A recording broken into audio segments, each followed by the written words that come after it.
Chapter 5, Sloka 1. Arjuna Uvacha. Arjuna Uvacha. Arjuna Uvacha. Sanyasam karmanan Krishna.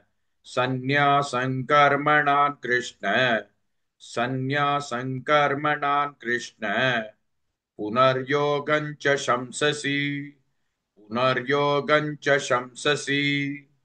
पुनर्योगं च शंससि अर्जुन उवाच सन्न्यासं कर्मणां कृष्ण पुनर्योगं च शंससि अर्जुन उवाच सन्न्यासं कर्मणां कृष्ण पुनर्योगं च शंससि अर्जुन उवाच सन्न्यासं कर्मणां कृष्ण पुनर्योगं च शंससि अर्जुन उवाच सन्न्यासं कर्मणां कृष्ण पुनर्योगं च शंससि अर्जुन उवाच सन्न्यासं कर्मणां कृष्ण पुनर्योगं च शंससि यच्छ्रेययेतयोरेकम् यच्छ्रेययेतयोरेकम् यच्छ्रेययेतयोरेकम् तन्मे ब्रूहि सुनिश्चितम्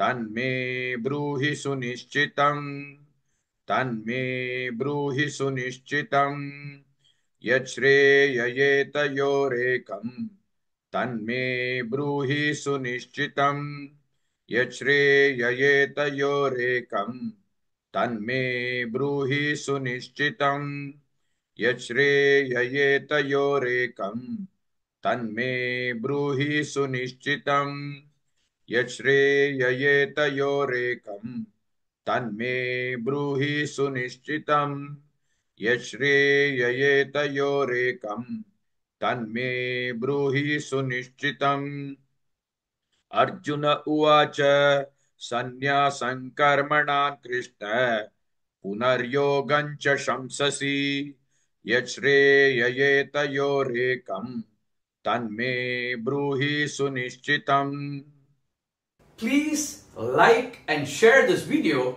because you could be instrumental in helping someone around the world recite the Srimad Bhagavad Gita, thereby helping them to have a life of unending opulence, victory and prosperity.